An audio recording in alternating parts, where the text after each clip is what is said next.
Hang in Dude, there. It is. that's Smylie Kaufman for 61. Wow. I'm Smylie Kaufman, and this is The Smylie Show.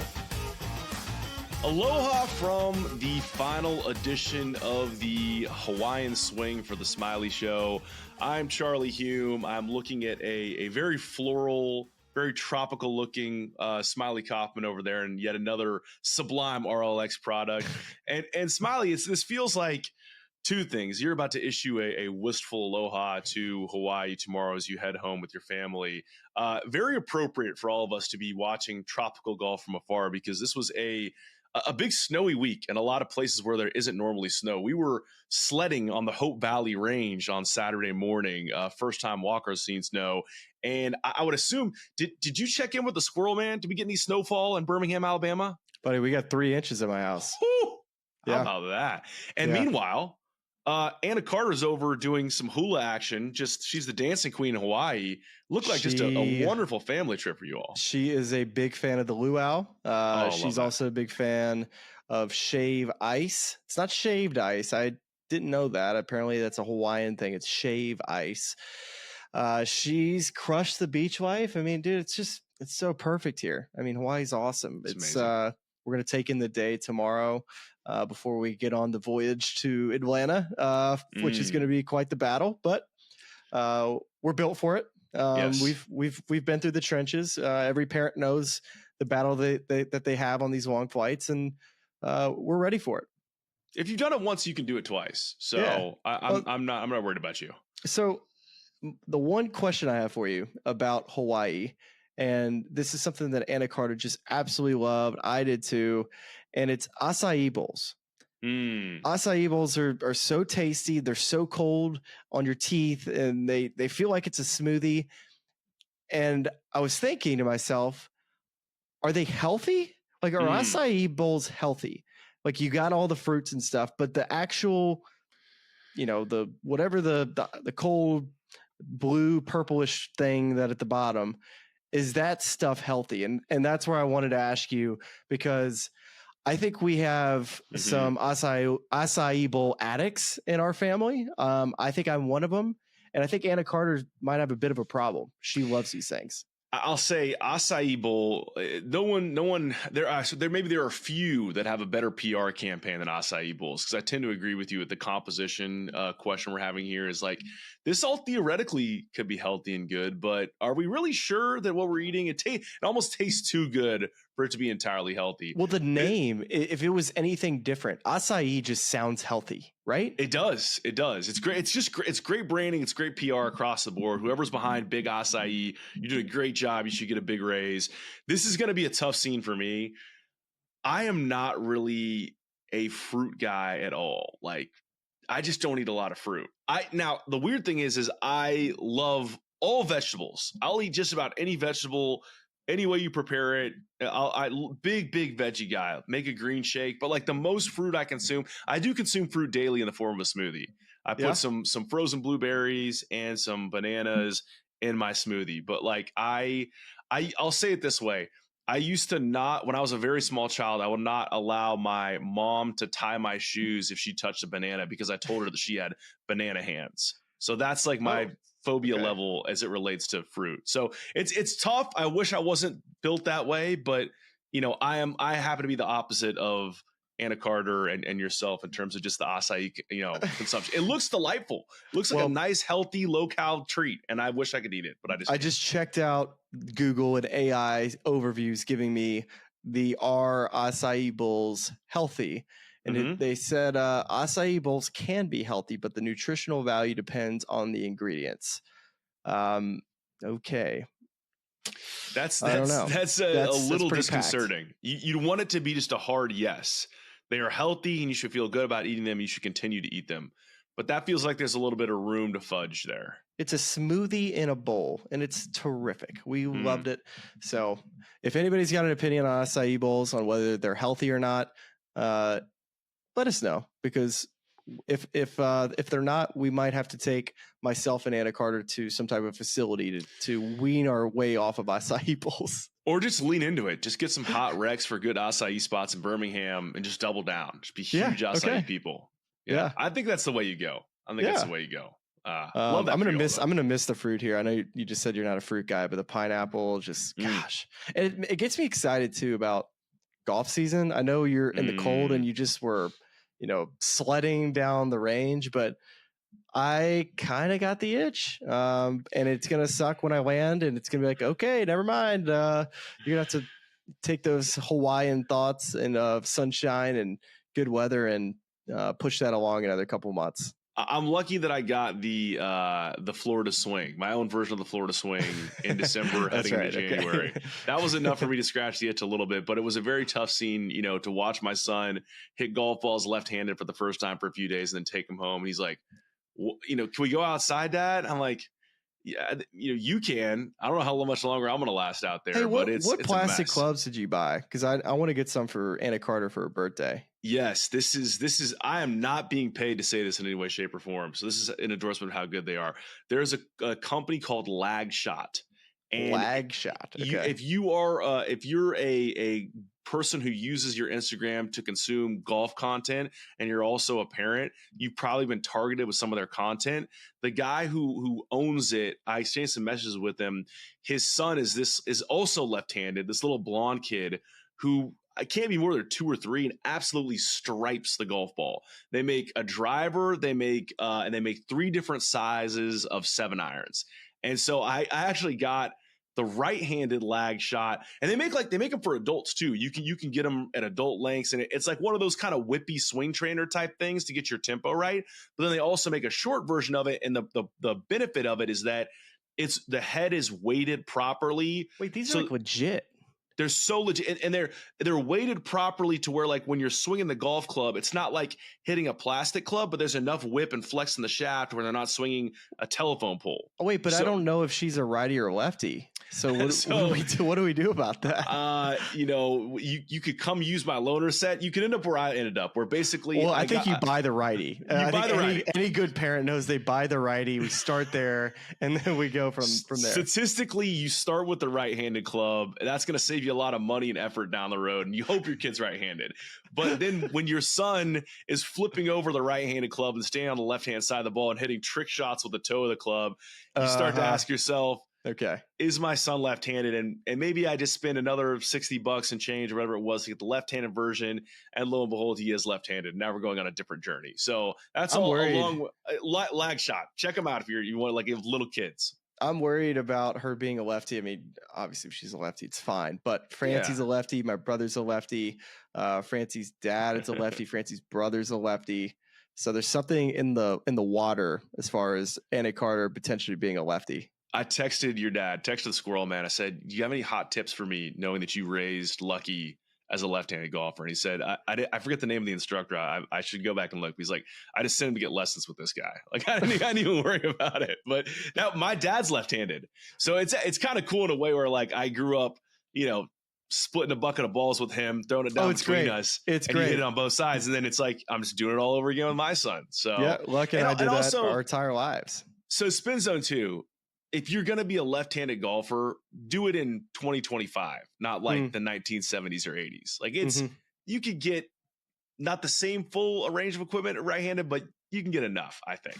So there we go. That was a deep dive and a good tangent, but a well worth it for the dad pod crew and maybe the mom pod crew on the Smylie show. Yeah, so, there you go. There you go. Let's get to the golf, Smylie, because a thriller finish, second in 2 years of playoff finish at the Sony Open at YLI, and we're gonna get to another thrilling close for Nick Taylor. This guy has the clutch gene in spades. I want to even get to, like, looking back at last year. I know he's pressing. It didn't play good at the end of the year and then was not picked for that President's Cup team, but just seeing him continue to come through in the clutch, like, maybe was that a miss for Mike Weir and that team? We're going to get to Nick today as well, and the way he got into this playoff, the way he won this playoff. But this was a movie with 4 main actors. You almost have to kind of tell the story chronologically to get the story of the day.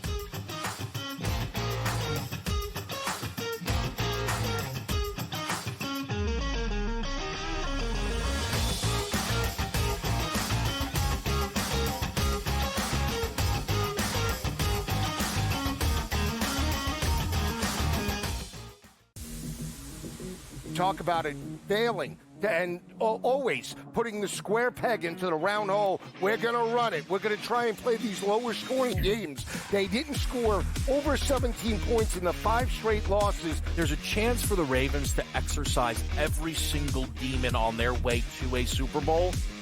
But it also means the path is very difficult and things are only getting started. Pro Football Today, only on SportsGrid.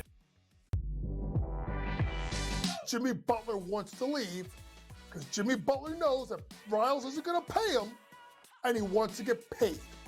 Simply put, if they would have given Jimmy Butler this contract extension in the summer when he asked, this wouldn't be happening. But Riles did it, and Riles wanted him to play. So now he's disgruntled because he wants out. Betting above the rim, only on SportsGrid. Your gut says Miami is going to win, and you should take the over. Your gut also said your NFT selfies would only go up in value. They didn't. But your head is on SportsGrid and knows the QB is in concussion protocol. The backup has a 45 QBR against the zone coverage. The New York D has the most sacks in the league. So yeah, trust your head. It's smarter to be on SportsGrid. There is going to be an energy to game time decisions that you will feel night in and night out. We're going to go through every single thing, and I've got a great team behind me that's going to help me get the job done. I want this to be the place that people come to. We are going to hit every single one of those markets that you need to know about. There is not going to be a better place, I promise you, than Game Time Decisions. We will have everything at our disposal, and we will use that to our advantage. I'm Kevin Walsh. Tune into Game Time Decisions from 6 to 8 p.m. Eastern on SportsGrid.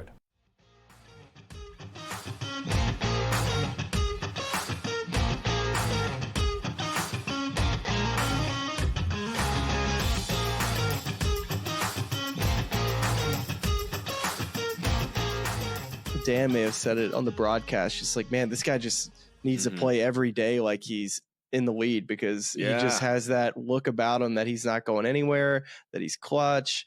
And I think you kind of mentioned this too, is that President's Cup. It just never made sense for him not to make that team. It was overthought. Nick Taylor's ability to make big putts, I don't care about what the stats say. It was a mistake to not have him on that team. Were they ever going to beat the U.S.? I don't know, but you got to take Nick Taylor to Canada. You just got to. I 1,000,000% agree. I'd rather lose a President's Cup with Nick Taylor on his home soil because he has an off week, and just have that be the way it goes, than have the chance of him showing up and just, it's kind of insane, especially when you chart the progression of the round as you did, where he misses 2 4-footers when he definitely has a chance at winning this golf tournament, is in and around the lead, but there's not like that inherent pressure of 72nd hole needing to chip in for eagle, or now I'm in a playoff and I need to come up with some, pretty miraculous shots to either keep the playoff going or win it. It's amazing how he has the ability to flip the switch. So it's one of those guys where, of course, you could look at his form in the latter half of 2024 and say, maybe there are other guys out there that are playing a little bit better right now. But I just think you kind of throw that out the window for Nick Taylor when you know his ability to come up in the clutch, and he'd be playing in front of a home crowd. And that adds so much more to that sort of sense of clutchness, I guess. It was a mistake. Yeah. You do your best with statistics to try to fill out your team, but I don't care about what the form says. He had to have been on that team. He would have, it just seems silly that he wasn't when you look back on it. So you're on side again this week. Last week we did a yet as unnamed segment. We had a little bit of social suggestions there. We haven't nailed down what this is yet, but basically maybe Smylie superlatives, something like that. And effectively it's all the 4 main strokes gain categories: off the tee, approach, around the green, and putting. Not necessarily the leader of those categories, but who impressed you in each of those categories this week at YLI. So let's start with off the tee. Oh gosh. Can kind of go one of 2 ways here. And I'm actually going to pick the same person twice because I think they're like very similar. You're allowed to do that. We Gary make the rules Woodland around here. and Patrick Fishburne. they remind me so much of each other, and they both had really good driving weeks. I was so impressed at Patrick's ability to flight iron shots down off the tee and hit a stinger. And we've watched Gary Woodland over the last decade or so hit these stinger shots and change trajectories off tees, hitting it really long and also hitting shots. That's what Fishburne does, man. He reminds me a ton of Gary Woodland, and Gary drove it really well this week too. He was a guy that was accuracy wise. He was right around the top 10 and had a really nice week. Yeah, one of my tired stories I trot out every once in a while on the show was the fact that I played with Patrick Fishburne in the Korn Ferry Tour Pro-Am for the UNC Health Championship at Raleigh CC. Dude, he's good, man. So really nice guy. And the one shot, I mean, the whole 9 holes we played with him, he was awesome. But the one shot I'll remember is there is a par 3 at Raleigh CC that is like 280 yards from the tips. And I think he was back there with it was a driving iron. It was a Strixon driving iron, of course, because everyone loves Strixon driving iron. But it was like a maybe it was a P. I don't. It doesn't matter. It was like a 3 or 4 iron, and he hits this thing. Same thing, just compresses it, low trajectory, flights it in there, very casual, smooth swing, middle of the green. I was like, just the sound that made coming off his club face, and the way he hit it was phenomenal. Yeah, he's really good. He's really good. I think he's gonna have a long career. That to me was like, let's keep an eye on this guy. So, I think he's had a couple of near misses, in some a number of different events, and he was in the mix with Zach Blair at the Zurich, and so I think he's going to get a win at some point, but it's hard to close on tour. But guys has a ton of talent. So that was my little filibuster there on off the tee. So let's get to approach next. JJ Spawn. His iron game was ridiculous this week. It's not easy to fill up the GIR stat at this place because if you don't drive it in the fairway, it makes it really difficult to hit the greens. And at one point, I think during the day, I looked at his GIR stat and it was like close to 85%. He missed one fairway over the first 2 days. One green over the first 2 days. So, I mean, hard not to go with a guy, JJ Spawn, who I think had a career iron week. And then next to around the green, at a course that's Bermuda everywhere, so you can catch some wonky, grainy lies there, kind of weird rough. So who'd you like most around the green this week? Nico Echeverria. I think he just continues to show that he's got a bit of a flair, a Colombian flair that he plays the game with. And I think you got to be really nice with the wedge if you're going to be a good Colombian player. It reminds me kind of how Camilo plays with all this intensity. And I think the bunker shot he hit at 18 was just shows you how good a feel that he has with different shots to be able to play like this punchy 56 chunk and run shot on the 72nd hole in a time where he had to have it. That's one shot that comes to mind. There were plenty others too, especially in other events that I've covered him in. He just continues to amaze me in his fearlessness when it comes to hitting certain shots around the green. Yeah, speaking of the Colombian flair, he's got a new one I'm adding to my toolkit of celebrations. That birdie putt he made on 16, he goes, arriba. Like, I like that. I'm going to borrow that one. I'll trot that one out the next time I have a chance made putt at Hope Valley. Arriba. Okay, that's around the green. And then finishing up with who impressed you most putting this week? Nick Dunlap. He's not driving it good right now, but his putting's a joke. It's the only reason that he finished in the top 10. His driving stats really struggled to Kapalua. Same here at Sony, but there's really not a ton of OB at this place. So you just kind of go hit it and find it, get it on the green. And that's what Nick Dunlap did. A really gritty top 10 for a guy who's never been at this at YLI first time around it. Because remember last year was his first PGA Tour win, first win as an amateur. So everything now he's going to be seeing for the second time starting at the Amex. Hot putter heading into the Amex, a place which John Rahm once affectionately referred to as a piece of blanking putting contest. I like that. I like that for Nick Dunlap. Might pop up in our one and done picks this week. So there you go. That's Dunlap. We have Dunlap for putting, Nico Echeverria for around the green, JJ Spawn for approach, and then a split award for Gary Woodland and Patrick Fishburne off the tee. So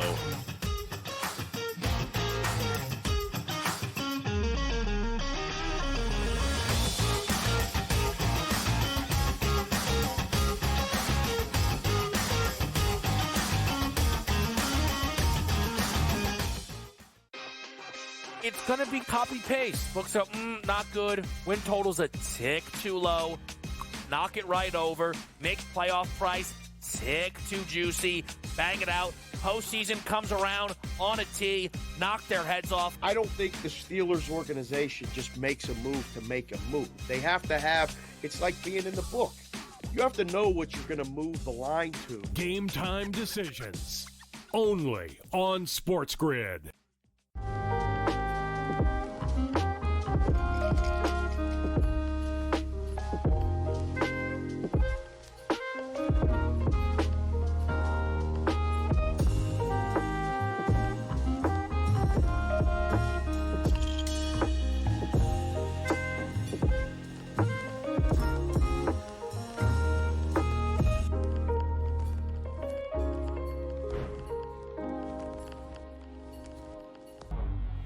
Two guys that can do it all. Too much electricity this morning. This is a good time. We're having a lot of fun. I had to do a triple take. Ka-ching!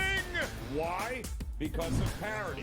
I didn't mean to offend. Yeah, it's not going to happen. Load management is a dirty word. Let him rip. You know what? Circumstances provide the results. What? How do you do this once? Oh, Donnie, you got such a good show there. A network that is booming. The Early Line. Only on SportsGrid.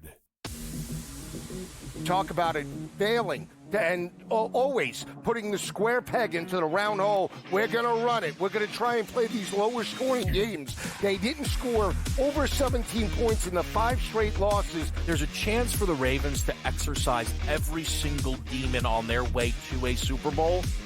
But it also means the path is very difficult and things are only getting started. Pro Football Today. Only on SportsGrid. Let me ask you quickly on Nico as well. On that second playoff hole, he kind of feathers in that nice little high cut, lands center of the green, and releases to the back of the green.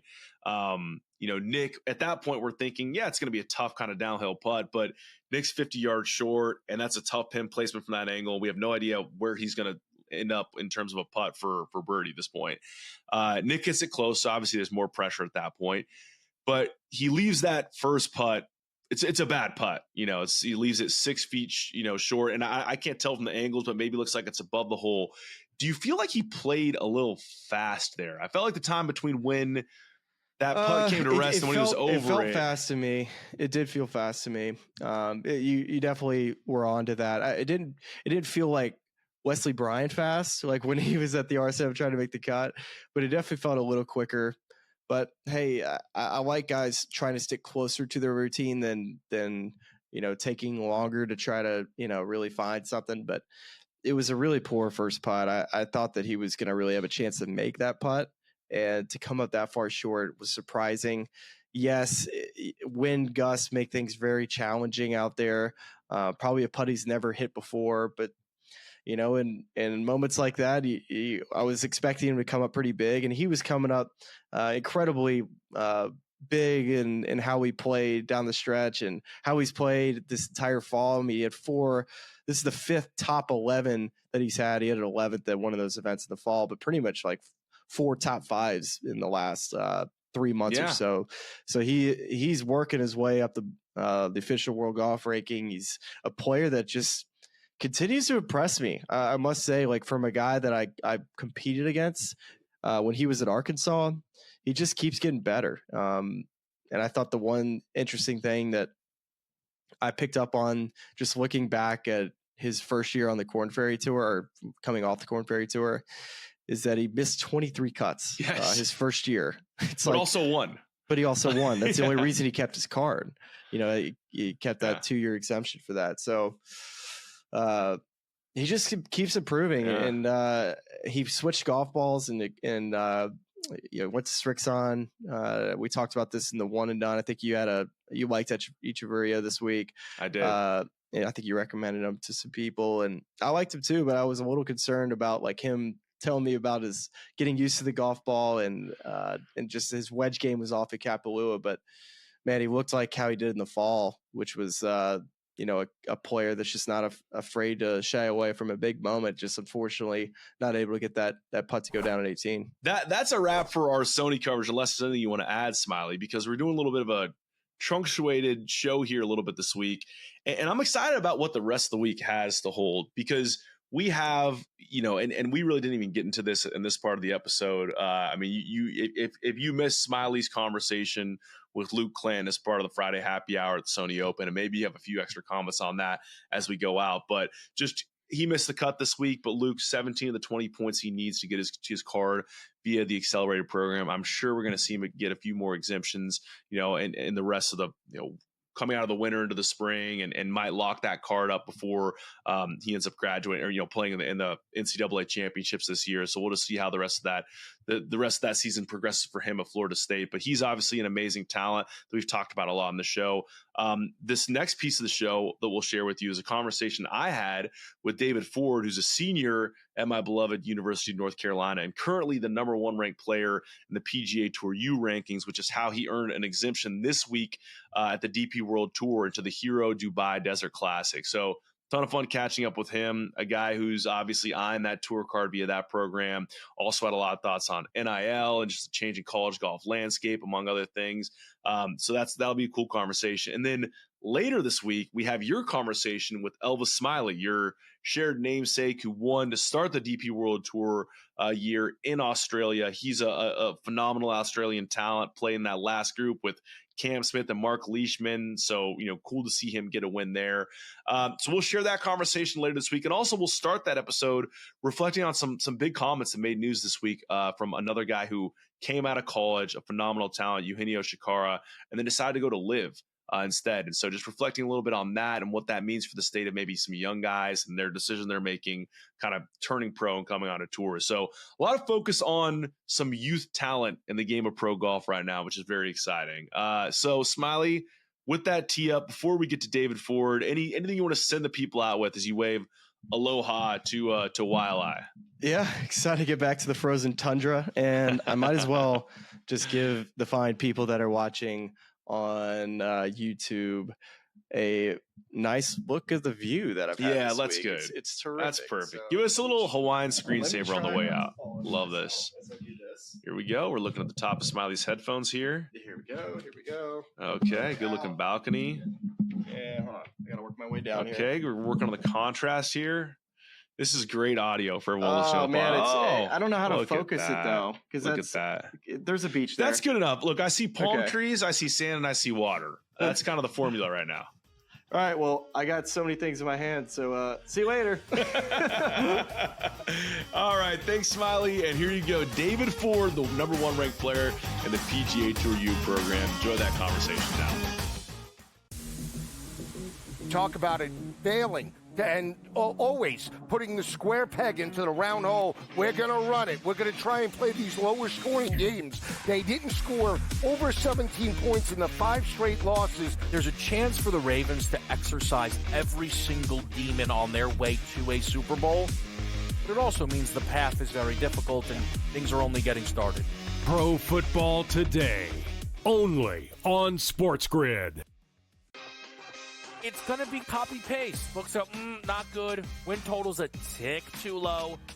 Knock it right over. Make playoff price tick too juicy. Bang it out. Postseason comes around on a tee. Knock their heads off. I don't think the Steelers organization just makes a move to make a move. They have to have, it's like being in the book. You have to know what you're going to move the line to. Game time decisions, only on SportsGrid. Jimmy Butler wants to leave because Jimmy Butler knows that Riles isn't going to pay him, and he wants to get paid.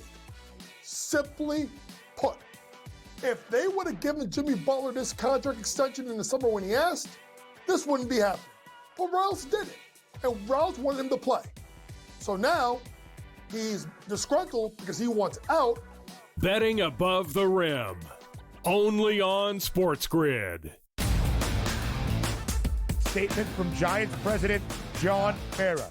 Joe Shane and Brian Daboll will continue in their respective roles with the organization. As disappointing as the results of the season have been, Steve Tisch and I remain confident in the process that Joe and Brian have implemented. The Giants, an absolute train wreck, and I love it. The early line.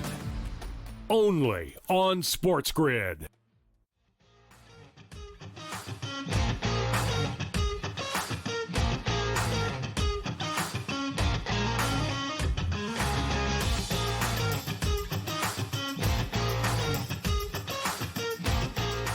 Welcome to what is a Smylie show, I guess, special feature of sorts. I am Charlie Hulme, and to borrow a video board turn of phrase, I am a Tar Heel, and that's why I'm thrilled to be looking across the screen at another man who's a Tar Heel, David Ford.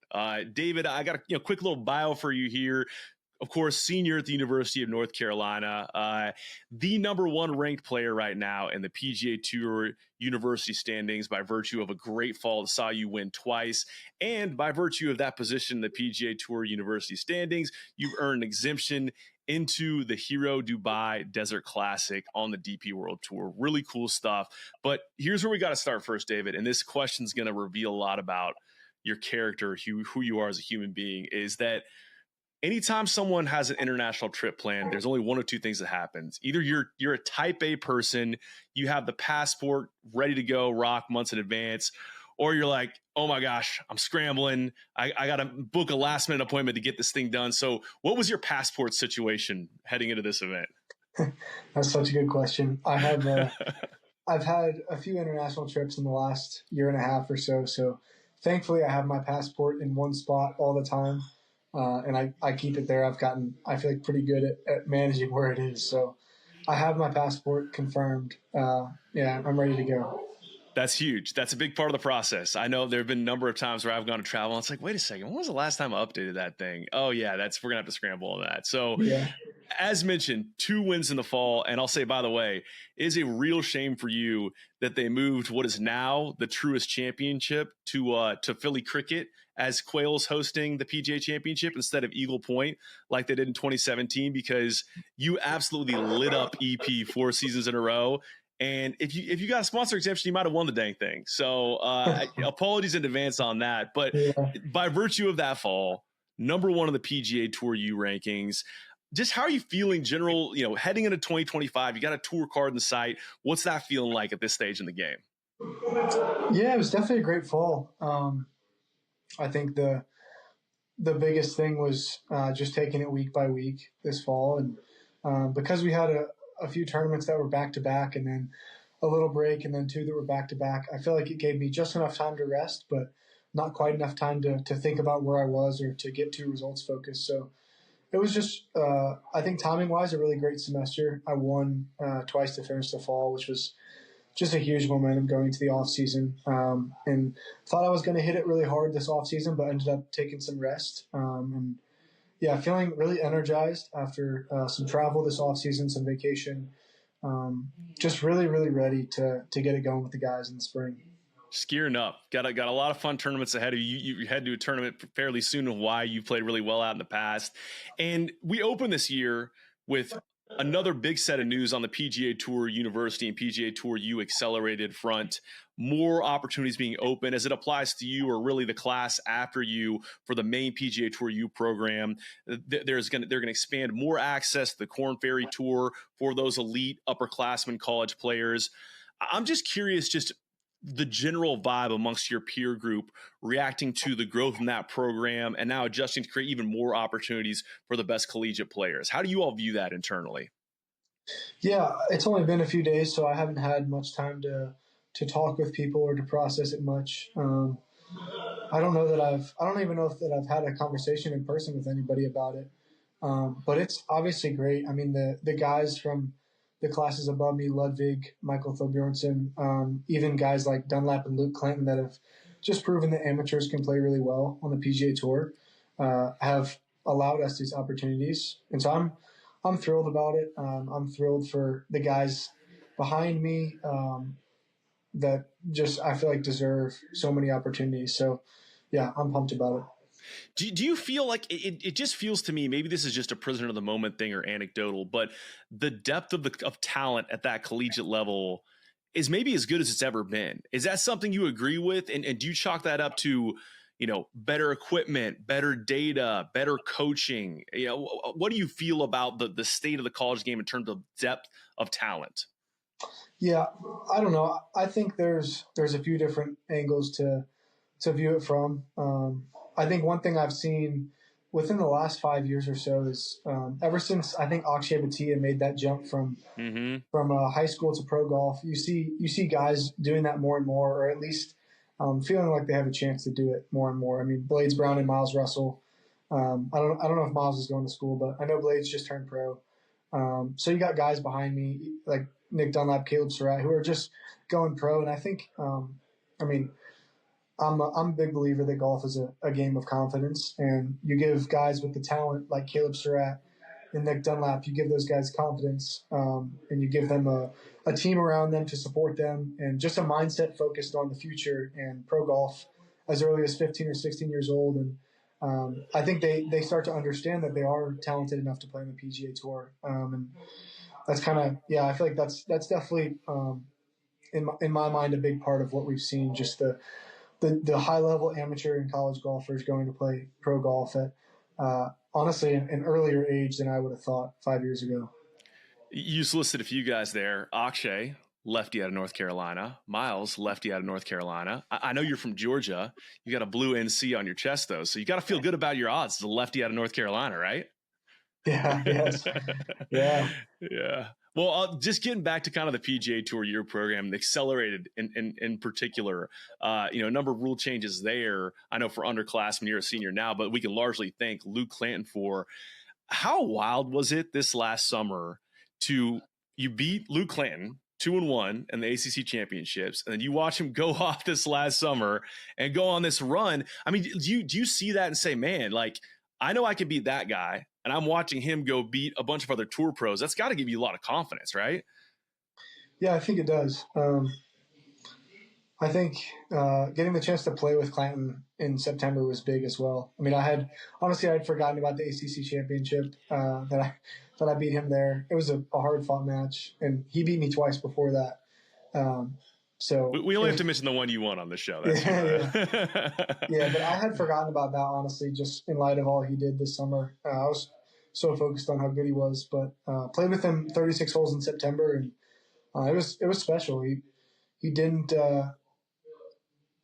have too many bad holes. I think he kind of got unlucky. The bad holes he did have ended up costing him more than he probably wanted at Olympia Fields, but all in all, he controlled his ball better than anybody that I had seen in a while at Olympia Fields and in the fall. And yeah, I think his play over the summer and the fall in the PGA Tour, and the RSM Classic was just amazing to see. And it did give me confidence. I think Nick Dunlap gave me a lot of confidence, him winning. But for a guy like Clanton to do it again, and even like Caleb Surratt playing at a high level in other tournaments, it's just cool to watch guys that you compete against and that you're kind of sitting back like, how good is this guy actually? And the truth is, like, they're all very good, but there's a lot of guys who are as good as them, or at least almost as good. Having spent time, playing against Luke, playing with Luke, what differentiates him? What are the parts of his game where if you're out with an underclassman practicing at Finley, you're like, watch this guy do this thing and it'll make you very good at this game? Yeah, I think it's a combination of a few things. I think you look at the best players in the world, and it's typically not just one thing that makes him elite. But I think Clanton controls his ball really well off the tee. He knows what he's going to get every day, and he's pretty athletic to adjust when he maybe hits a few offline at the start. His short putting is exceptional. Speed on the greens is great. That's something that I've really noticed differentiates is just speed from. I mean, it could be. It's pretty much any putt outside of 3 feet. Like speed from 3 to 150 feet is honestly a huge part of golf, and I think Clanton does that as good as anybody. I think the tour players who play with him this year on tour would probably agree with that. That's really interesting because I feel like we watch high level golf and we expect to see a ton of birdies. And of course there are a lot of those, there are a lot of eagles, but I think the guys that seem to stick around the most are the ones that can minimize mistakes. And to the point you're making with Luke, to minimize 3 putts, if you're a good lag putter and you can keep it around the hole where you can make, save pars sometimes, that's more important than, making a bunch of birdies, but also making a bunch of bogeys. Yeah, definitely.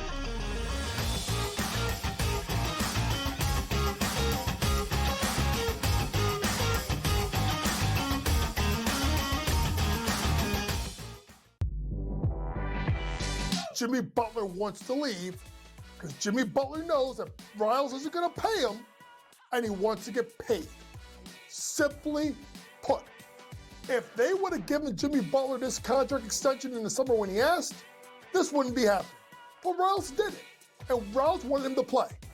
So now he's disgruntled because he wants out. Betting above the rim. Only on SportsGrid. Anyone that's been to a sporting event, the atmosphere before a game, I think Game Time Decisions has that same exact atmosphere. This is our arena.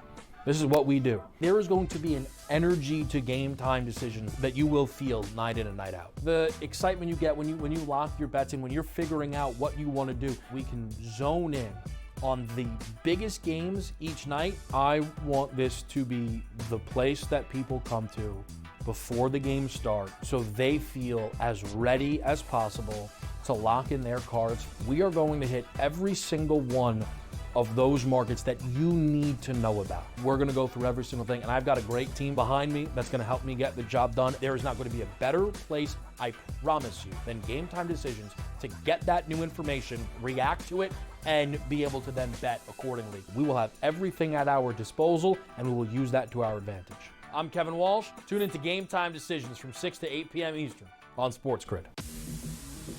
Talk about it failing and always putting the square peg into the round hole. We're going to run it. We're going to try and play these lower scoring games. They didn't score over 17 points in the 5 straight losses. There's a chance for the Ravens to exercise every single demon on their way to a Super Bowl. But it also means the path is very difficult and things are only getting started. Pro Football Today. Only on SportsGrid.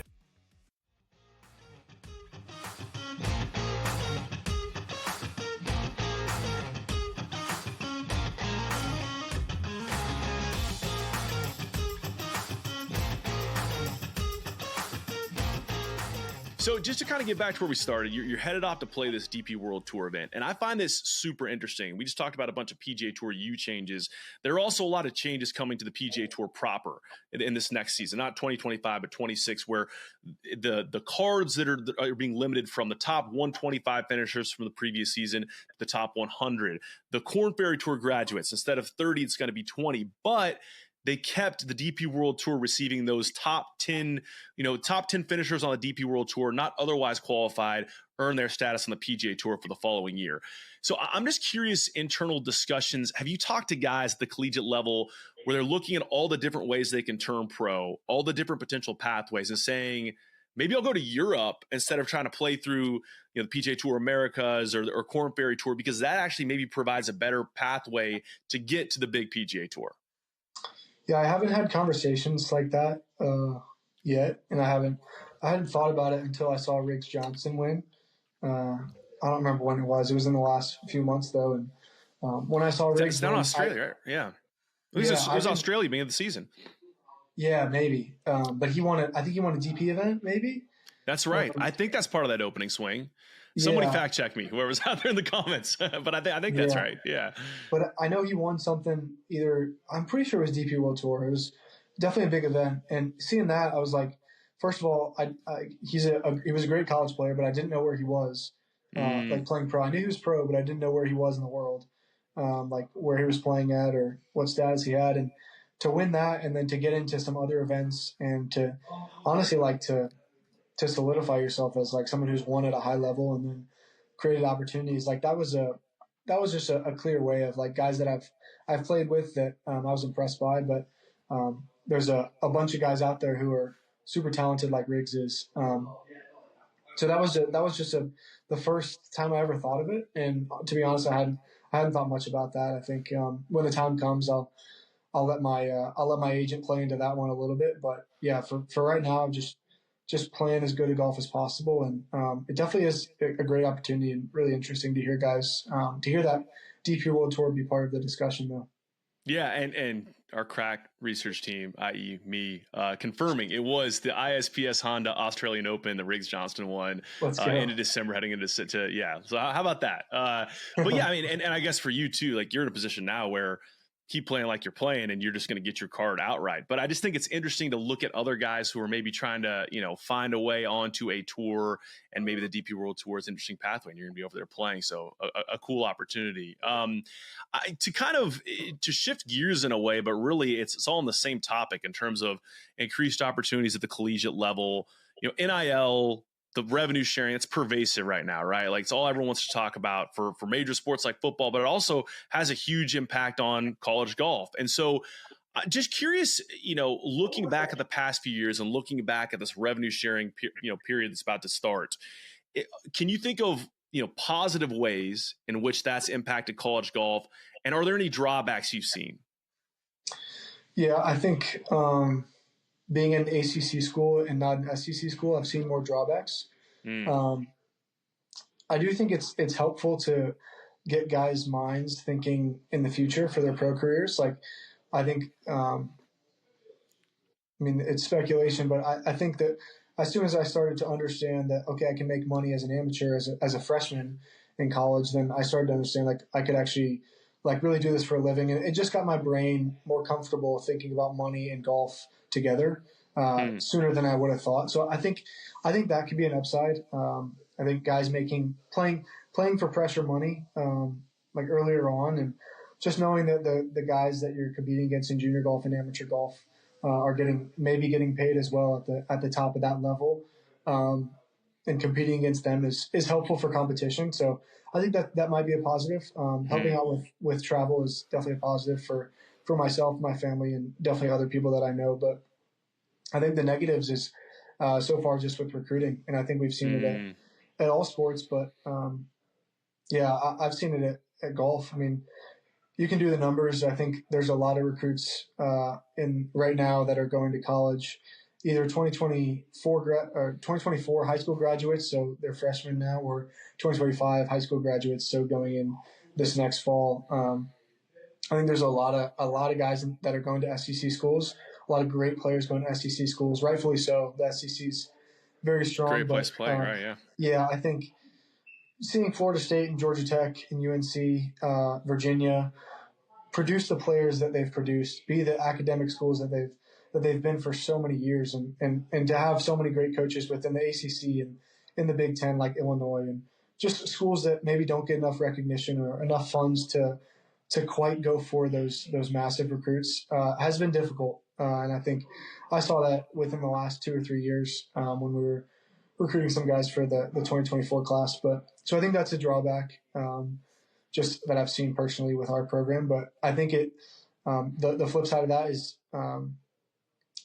there's certainly certain guys who are chasing money out of high school, and maybe some of them need money, but some of them it is attractive to make $250,000 every year of college. I mean, that's life money that's setting you up. But I think when you look at the guys you want on your team for those 4 years, if you're not at a school that's paying a fortune for guys to come there, then you're going to get guys who you can trust that aren't just in it for any money. So I've seen our recruits be really, really solid in not chasing money, and the guys we have coming in, I'm super confident in. And I wouldn't want it any other way with the classes we've had come in and the class we have coming in for 2025 and 2026. But I've definitely seen that with recruiting mainly.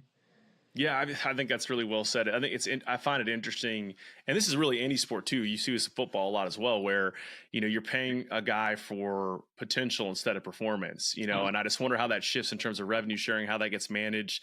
I know it's a very convoluted landscape, and I don't have the right way on that. I'm honestly, and I don't know anything about his recruiting process, and you can reserve comment on this. I know he's a peer of yours, but I find it interesting that a guy like Blades Brown decides to go pro instead of staying in school, knowing what he probably couldn't have gotten to stay in school. And I wonder what that process looks like for Miles Russell. And maybe those guys are just already in a professional mindset and they're ready to go. And so let's just go ahead and get our money and play in big tournaments against the best, names in the game.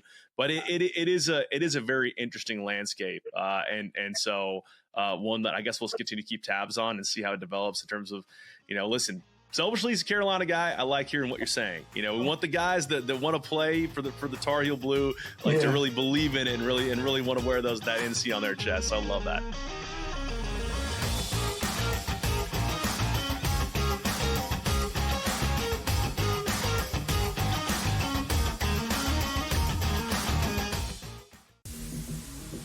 talk about it failing and always putting the square peg into the round hole. We're going to run it. We're going to try and play these lower scoring games. They didn't score over 17 points in the 5 straight losses. There's a chance for the Ravens to exercise every single demon on their way to a Super Bowl. But it also means the path is very difficult and things are only getting started. Pro Football Today, only on SportsGrid. Jimmy Butler wants to leave because Jimmy Butler knows that Riles isn't going to pay him, and he wants to get paid. Simply put, if they would have given Jimmy Butler this contract extension in the summer when he asked, this wouldn't be happening. But Riles did it, and Riles wanted him to play. So now he's disgruntled because he wants out. Betting above the rim, only on SportsGrid. Your gut says Miami is going to win, and you should take the over. Your gut also said your NFT selfies would only go up in value. They didn't. But your head is on SportsGrid and knows the QB is in concussion protocol. The backup has a 45 QBR against the zone coverage. The New York D has the most sacks in the league. So yeah, trust your head. It's smarter to be on SportsGrid. There is going to be an energy to game time decisions that you will feel night in and night out. We're going to go through every single thing, and I've got a great team behind me that's going to help me get the job done. I want this to be the place that people come to. We are going to hit every single one of those markets that you need to know about. There is not going to be a better place, I promise you, than Game Time Decisions. We will have everything at our disposal, and we will use that to our advantage. I'm Kevin Walsh. Tune into Game Time Decisions from 6 to 8 p.m. Eastern on SportsGrid.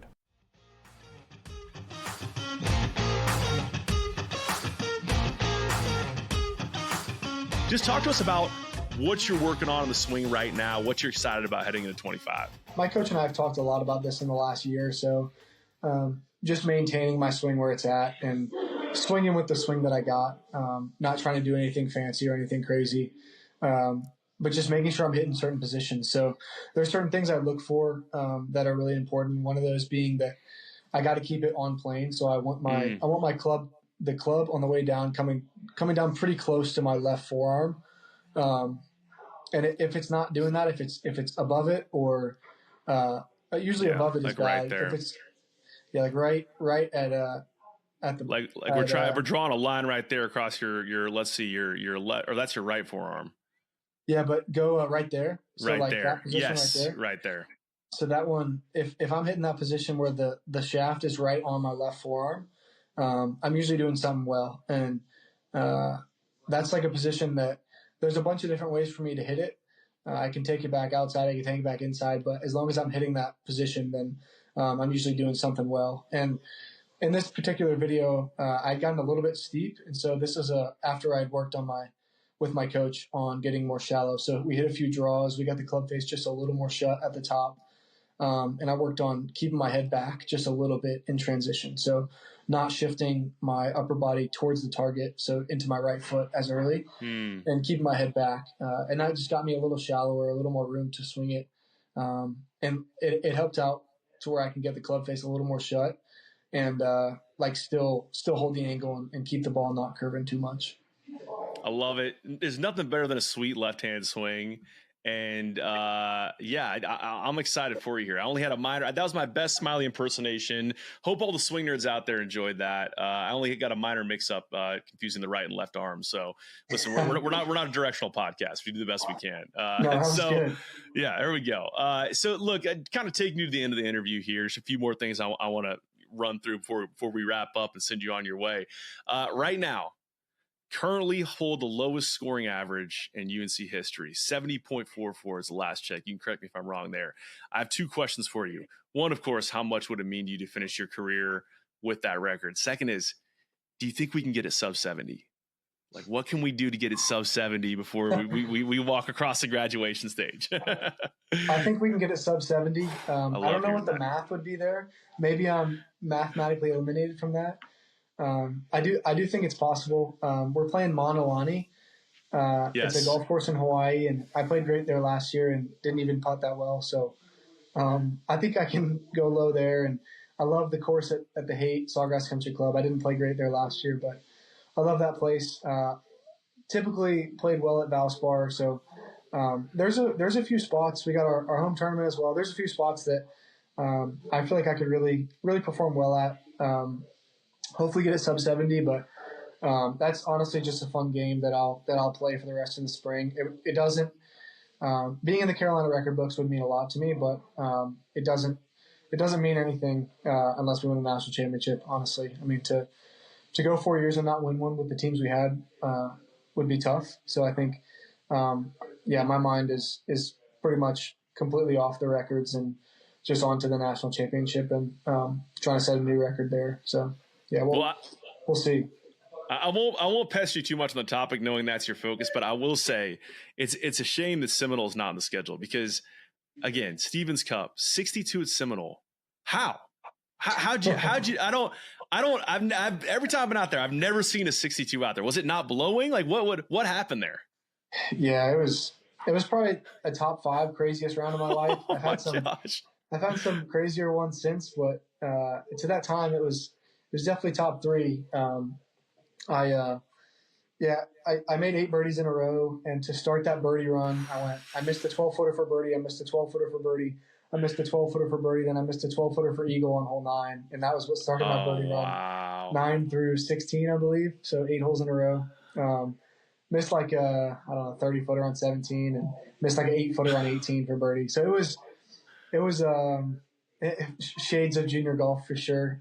Missing a bunch of putts and still shooting under par, but I made a lot of putts from holes 9 through 16. Other than that, I didn't make a ton, but it was really special. I'll never forget walking up to 18th green and knowing that it was a 3-round tournament and that I'd have a really tough lead to sleep on, just with 5-shot lead at Seminole on TV after shooting 62. But yeah, it was just a somewhat difficult fall for me up to that point. Just kind of battled some stuff, so it was a huge relief to shoot that at Seminole.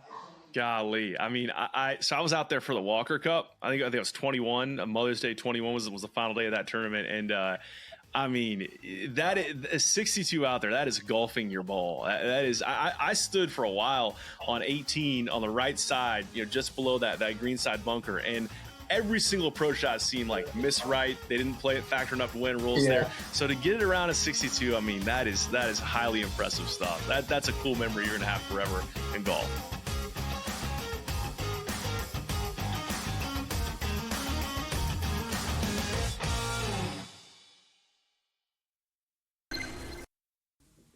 Talk about it failing and always putting the square peg into the round hole. We're going to run it. We're going to try and play these lower scoring games. They didn't score over 17 points in the 5 straight losses. There's a chance for the Ravens to exercise every single demon on their way to a Super Bowl.